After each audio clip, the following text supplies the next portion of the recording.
नहमदुहु व नुसल्ली व नुसल्लिमु अला रसूलिहिल करीम। अम्मा बाद, अऊज़ु बिल्लाहि मिनश शैतानिर रजीम। बिस्मिल्लाहिर रहमानिर रहीम। लक़द कान लकुम फ़ी रसूलिल्लाहि उस्वतुन हसना। सदक़ल्लाहुल अज़ीम। नाज़रीन व सामिईन, आज हम एक अहम मैसेज और बात लेकर आपकी खिदमत में हाज़िर हुए हैं। हर इंसान के दूसरे इंसान पर हुकूक होते हैं। वालिदैन के औलाद पर हुकूक हैं, बड़े भाई के छोटे भाई पर हुकूक हैं, इसी तरह उस्ताद के शागिर्द पर हुकूक हैं। तो हर इंसान के दूसरे इंसान पर हुकूक होते हैं जिनको अदा करना बहुत ज़रूरी है। हुकूकुल इबाद के अंदर शामिल है। इसी तरह हर नबी के अपने हर उम्मती पर हुकूक होते हैं। तो इसी तरह आप सल्लल्लाहु अलैहि वसल्लम के भी हुकूक हैं अपने हर उम्मती पर, हर उस शख्स पर कि जो आप सल्लल्लाहु अलैहि वसल्लम का उम्मती होने का दावा करता है, जिसने कलमा पढ़ा है, उस पर ज़रूरी हैं, उस पर हक़ हैं आप सल्लल्लाहु अलैहि वसल्लम के, और उन हुकूक को वो अदा करेगा तो वो मुसलमान होगा, उसका ईमान कामिल होगा। अगर आप सल्लल्लाहु अलैहि वसल्लम के हुकूक के अंदर कमी कोताही करेगा तो वो मुसलमान नहीं होगा। तो नाज़रीन, आज देखते हैं और ये सुनते हैं और ये बताते हैं कि आप सल्लल्लाहु अलैहि वसल्लम के क्या हुकूक हैं अपने हर उम्मती पर। सबसे पहला हक़ तो ये है आप सल्लल्लाहु अलैहि वसल्लम का अपने हर उम्मती पर कि आपका हर उम्मती आपसे मोहब्बत करे। और मोहब्बत कितनी करे कि अल्लाह के रसूल ने फरमाया, ला युमिनु अहदुकुम हत्ता अकूना अहब्बा इलैहि मिन वालिदिही व वलदिही वन्नास अजमाइन, कि उस वक़्त तक बंदा मोमिन नहीं हो सकता जब तक कि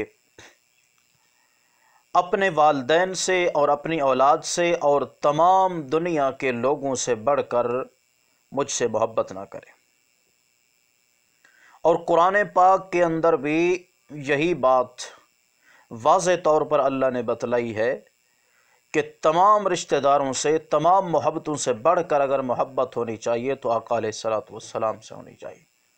वगरना फतरब्बसू हत्ता याती अल्लाहु बिअमरी, फिर अल्लाह का अज़ाब तुम पर आएगा। तो ये पहला हक़ है आप सल्लल्लाहु अलैहि वसल्लम का हर उम्मती पर कि तमाम चीज़ों से बढ़कर, हर रिश्तेदारी से, हर रिश्ता से, हर खून से बढ़कर अगर मोहब्बत होनी चाहिए तो आका अलैहिस्सलातु वस्सलाम से होनी चाहिए। और दूसरा हक़ क्या है?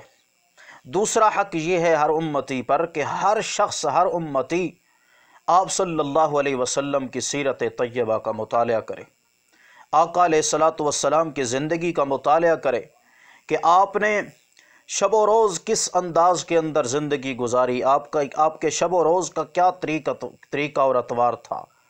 आपकी सीरत तय्यबा का मुतालिया करना ये भी हक़ है आप सल्लल्लाहु अलैहि वसल्लम का।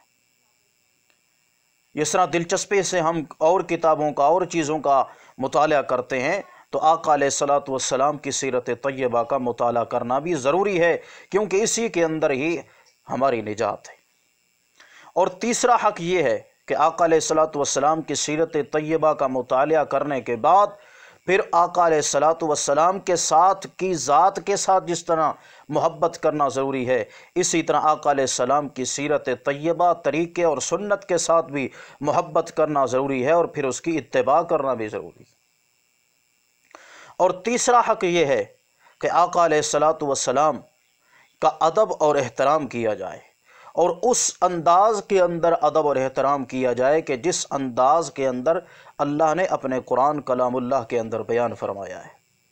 جس طرح اللہ نے حکم دیا ہے اسی طرح میرے پاک پیغمبر علیہ الصلوۃ والسلام کا ادب اور احترام کیا جائے، ذات کا ادب احترام کیا جائے اور بات کا بھی ادب اور احترام کیا جائے۔ آقا علیہ الصلوۃ والسلام کی ذات کا تو احترام ایک بندہ کرتا ہے لیکن بات نہیں مانتا، سیرت طیبہ کا پہ عمل نہیں کرتا، تو وہ شخص آپ علیہ الصلوۃ والسلام کی تعظیم اور تکریم نہیں کر رہا، وہ شخص مسلمان اور مؤمن بھی نہیں ہے۔ اور چوتھا حق یہ ہے کہ آقا علیہ الصلوۃ والسلام پر درود شریف کی کثرت کی جائے، کثرت سے درود پاک پڑھا جائے، صبح ہے، شام ہے، بے وضو ہے، با وضو ہے، سویا ہے، اٹھا ہے، چلنے پھرنے ہر حال کے اندر آقا علیہ الصلوۃ والسلام پر درود پڑھا جائے۔ زیادہ نہیں کر سکتے تو دن اور رات کے اندر کم سے کم 2 تسبیحاں یعنی 200 بار تو پڑھنا ضروری ہے، دن کو اور رات کو۔ جو شخص آپ علیہ الصلوۃ والسلام پر درود شریف پڑھتا ہے، اللہ رب العزت اس کی تمام حاجات خود بخود پوری فرما دیتے ہیں، دلی مراد جتنی جائز ہوتی ہیں اللہ پاک خود ہی اس کی پوری فرما دیتے ہیں، اس کی نصرت اور اس کی مدد فرماتے ہیں، اس کو تمام قسم کے مصائب اور مشکلات اس سے یعنی کہ اس سے ختم کر دیتے ہیں۔ تو یہ میں نے مختصر عرض کیا آقا علیہ الصلوۃ والسلام کے حقوق کہ جو ہر امتی پر ضروری ہیں کہ وہ آقا علیہ الصلوۃ والسلام کے حقوق کی ادائیگی کرے، اور جو ان حقوق کو ادا نہیں کرے گا وہ شخص اپنے آپ کو یہ سمجھے کہ میں مسلمان بھی نہیں ہوں، میں مومن بھی نہیں ہوں، اور قیامت کے دن آقا علیہ الصلوۃ والسلام کی سفارش اور شفاعت بھی نصیب نہیں ہوگی اور جام کوثر پینا بھی نصیب نہیں ہوگا، اور ایسے شخص کو اللہ کریم ذلیل و خوار کر کے جہنم کا داخلہ نصیب فرمائیں گے۔ تو اللہ سے دعا ہے کہ اللہ تعالی ہمیں آقا علیہ الصلوۃ والسلام کے حقوق کما حقہ ادا کرنے کی توفیق عطا فرمائے۔ وما علینا الا البلاغ المبین۔